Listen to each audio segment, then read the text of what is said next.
আসসালামু আলাইকুম। আপনাদের সবাইকে আমার চ্যানেলে স্বাগতম। আমার নাম জাহেদ, আমি বাংলাদেশ থেকে।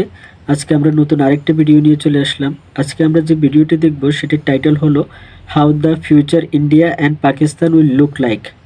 ভিডিওটি নেওয়া হয়েছে জুম টিভি থেকে। চলেন ভিডিওটি দেখে আসি। তার আগে যারা যারা এখন আমার চ্যানেলটি সাবস্ক্রাইব করেননি, সাবস্ক্রাইব করে বেল আইকনটা বাজিয়ে দিন, যেন নতুন ভিডিও আসলে আপনার কাছে নোটিফিকেশন চলে যায়। আর ভিডিওর অরিজিনাল লিংক আমি ডিসক্রিপশন বক্সে দিয়ে রাখবো, ওখান থেকে গিয়ে অরিজিনাল ভিডিওটিও দেখে নিতে পারেন। চলেন শুরু করি। हमें इतिहास में कई ऐसे शहर मिलेंगे जो पहले तो जमीन के ऊपर थे, लेकिन आज वो समंदर के अंदर डूबे हुए हैं। ग्रीस के समंदर में 5000 साल पुराना एक पूरा शहर डूबा हुआ है, जिसको पावलो पेट्री कहा जाता है। वक्त के गुजरते हमारे अर्थ की जियोग्राफी चेंज हो रही है। ग्लोबल वार्मिंग की वजह से ओशंस का पानी बढ़ रहा है और इस बात में कोई शक नहीं है कि आने वाले सालों में दुनिया के कई छोटे बड़े शहर पूरे के पूरे पानी के अंदर होंगे। इस ग्लोबल वार्मिंग के नतीजे में इंडिया, पाकिस्तान और बांग्लादेश के कौन कौन से शहर कितने और कब डूबेंगे, यही सब कुछ आप आज जानने वाले हैं। ज़ेम टीवी की वीडियोस में एक बार फिर से खुशामदीद। नाजरीन, कहीं ना कहीं हम सब ने ग्लोबल वार्मिंग का नाम सुन रखा है। हमारे प्लेनेट का एवरेज टेम्परेचर दिन ब दिन बढ़ता जा रहा है, जिसकी वजह से ग्लेशियर्स तेजी से पिघल रहे हैं। ईयर 1880 से लेकर आज 2022 तक हमारे अर्थ का एवरेज टेम्परेचर 1.4 डिग्री सेल्सियस तक बढ़ गया है। और अगर सिर्फ पिछले 20 सालों को देखा जाए तो हर साल पिछले वाले से ज्यादा गर्म होता है, जिसका मतलब है कि ग्लोबल वार्मिंग का रेशो तेजी से बढ़ता जा रहा है। और नासा के मुताबिक इस बात के 95% चांस हैं कि ये ग्लोबल वार्मिंग ह्यूमन एक्टिविटी की वजह से हो रही है, जिसमें मास लेवल पे डिफॉरेस्टेशन और फॉसिल फ्यूल्स का इस्तेमाल होना भी है। फॉसिल फ्यूल्स के जलने की वजह से मुख्तलिफ गैसेस एटमॉस्फेयर में इकट्ठी होकर ग्रीन हाउस इफेक्ट पैदा कर देती हैं। अब इसके नतीजे में दुनिया भर में मौजूद बर्फ के ग्लेशियर्स आहिस्ता आहिस्ता मेल्ट होकर ओशंस का लेवल बढ़ा रहे हैं। फॉसिल फ्यूल इस्तेमाल करने से पहले ही ईयर 1800 से लेकर 1900 तक ओशंस का लेवल 6 सेंटीमीटर्स तक बढ़ चुका था, यानी तकरीबन 2.5 इंच। लेकिन फॉसिल फ्यूल्स इंसान के हाथ लगने के बाद से ओशंस के लेवल में खातिर खा इजाफा देखा गया।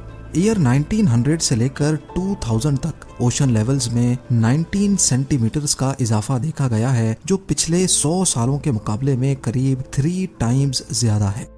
इससे भी बुरी खबर यह है कि अगर ईयर 2000 से लेकर आज 2022 तक सिर्फ इन 22 सालों को देखा जाए तो ओशंस का लेवल पिछले 100 सालों के मुकाबले में डबल स्पीड से बढ़ रहा है।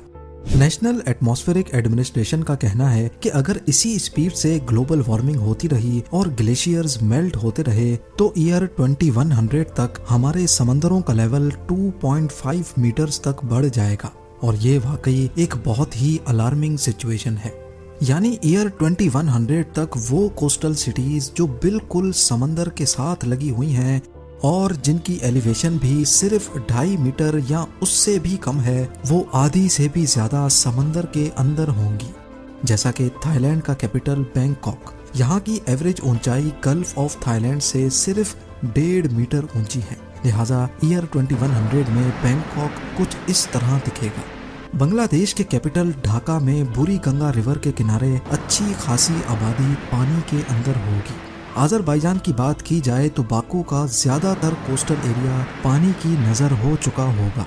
सिंगापुर के आउटस्कर्ट्स में बने कई प्रोजेक्ट्स डूब जाएंगे, जिसमें सिंगापुर पोर्ट भी शामिल है। इसके अलावा नेदरलैंड्स के एम्स्टर्डम और रॉटरडैम समेत करीब आधे से ज्यादा मुल्क ही कमर जितने पानी के नीचे होगा।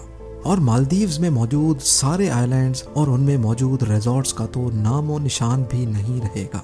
यानी ईयर 2100 तक करीब 1.5 अरब लोगों को इन मकामात से हटकर कहीं और शिफ्ट होना पड़ेगा। अब ये तो हमने बात की सिर्फ उस सिचुएशन की जब 80 सालों के बाद समंदरों का लेवल 2.5 मीटर बढ़ेगा। लेकिन वर्स्ट केस सिनेरियो ये है कि अगर दुनिया में मौजूद तमाम ग्लेशियर्स मेल्ट हो गए तो तब क्या होगा। एक एस्टीमेट के मुताबिक अगर मेल्टिंग रेट इसी स्पीड से चलता रहा तो 5000 सालों के बाद पूरा ग्रीनलैंड, आर्कटिक रीजन, आइसलैंड और तमाम ग्लेशियर्स मेल्ट हो जाएंगे। और इनकी वजह से हमारे ओशंस का लेवल 70 मीटर तक बढ़ जाएगा। लेकिन जरूरी नहीं है कि ये नौबत 5000 सालों के बाद ही आए। जिस तेजी से इंसान दिन ब दिन नेचुरल रिसोर्सेज को अब्यूज करके आबो हवा को खराब कर रहा है, लगता ये है कि ये नौबत 2000 सालों में ही आ जाएगी। तो इस सिचुएशन में हमारा अर्थ कैसा दिखेगा, और सबसे बढ़कर ये कि हमारे सब कॉन्टिनेंट में इंडिया, पाकिस्तान और बांग्लादेश के कौन कौन से शहर अंडर वाटर सिटीज की दास्तान बनकर रह जाएंगे। सबसे पहले हम शुरू करते हैं बे ऑफ बंगाल से।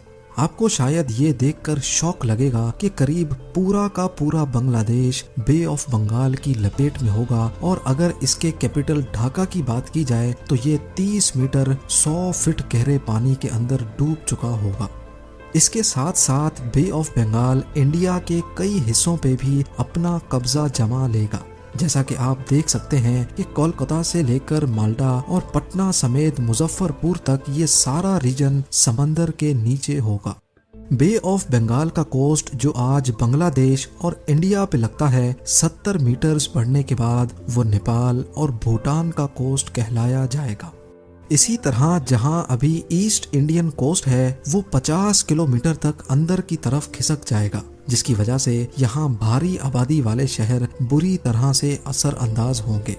अगर हम सिर्फ चेन्नई की बात करें तो ये 200 फीट पानी के अंदर होगा। 1959 में कंस्ट्रक्ट की गई चेन्नई में मौजूद LIC बिल्डिंग, जो एक वक्त इंडिया की सबसे ऊंची बिल्डिंग हुआ करती थी, वो पूरी की पूरी बिल्डिंग पानी के अंदर होगी। चेन्नई से होते हुए पानी का लेवल तमिलनाडु और आंध्र प्रदेश के बॉर्डर पे जा लगेगा। इंडिया के वेस्टर्न कोस्ट पे नजर दौड़ाई जाए तो 70 मीटर्स बढ़ने के बाद नॉर्थ और साउथ गोवा के तमाम बीच रिजॉर्ट्स मलिया मेड हो जाएंगे। ना ही मुंबई बचेगा और ना ही नवी मुंबई, क्योंकि ये पूरा area all the way Gujarat के बॉर्डर तक 54 मीटर्स यानी 177 फीट गहरे पानी की नजर हो चुका होगा। यानी मुंबई का लोधा ट्रम्प टावर अगर तब तक बच गया होगा तो इसके 15th फ्लोर तक इंडियन ओशन का राज होगा। आगे बढ़कर अगर गुजरात की बात की जाए तो यकीनन आप ये जानकर हैरान रह जाएंगे कि गुजरात एक आइलैंड बन चुका होगा। जैसा कि आप भी देख सकते हैं कि 70 मीटर्स बढ़ने के बाद अरेबियन सी के पानी ने गुजरात को इंडिया से अलग कर दिया है। और अगर तब तक इंसान की नस्ल बची तो अहमदाबाद शायद कोई बीच रिजॉर्ट में कन्वर्ट हो जाएगा, क्योंकि अरेबियन सी का बॉर्डर आगे बढ़कर अहमदाबाद तक जा लगेगा। अब आ जाते हैं पाकिस्तान पर। हैरत अंगेज तौर पे पाकिस्तान की पूरी सिंध प्रोविंस ही अरेबियन सी की लपेट में आ चुकी होगी। कराची से लेकर हैदराबाद, नवाबशाह, सक्खर से होते हुए जैकोबाबाद तक 400 किलोमीटर्स में आने वाली तमाम मेजर सिटीज कई 100 फीट पानी के अंदर गुमनाम शहरों की शक्ल इख्तियार कर लेंगी। आबादी के हिसाब से दुनिया का 7वां बड़ा शहर कराची 190 फीट अरेबियन सी के बॉटम पे होगा। जो आज यहाँ जानी मानी बिल्डिंग्स और स्काई स्क्रैपर्स हैं, वो समंदर के अंदर मौजूद उस वक्त की अंडर वाटर डिस्कवरीज में शायद दिखाई जाएंगी। इसके अलावा पाकिस्तान के सदर्न कोस्ट पे मौजूद आज जो दुनिया का सबसे डीपेस्ट सी पोर्ट ग्वादर के नाम से पहचाना जाता है, वो तब वाकई में डीप ओशन की नजर होकर सिर्फ एक छोटे आइलैंड से ज्यादा नहीं बचेगा। उम्मीद है जेम टीवी की ये वीडियो भी आप लोग भरपूर लाइक और शेयर करेंगे। आप लोगों के प्यार भरे कमेंट्स का बेहद शुक्रिया। मिलते हैं अगली शानदार वीडियो में। তো আমরা দেখে ফেললাম ভিডিওটিতে ক্লাইমেট চেঞ্জ হওয়ার কারণে পানির উচ্চতা যে বেড়ে যাচ্ছে তার প্রভাবে বাংলাদেশ, পাকিস্তান এবং ইন্ডিয়াতে কি প্রভাব পড়বে সেটাই ব্যাখ্যা করা হয়েছে এই ভিডিওটিতে। ভিডিওটি সত্যি সুন্দর ছিল। তো আপনাদের কার কাছে কেমন লেগেছে ভিডিওটি আমাকে কমেন্ট করে জানাবেন। আজকের মতো এখানেই শেষ করছি। আসসালামু আলাইকুম।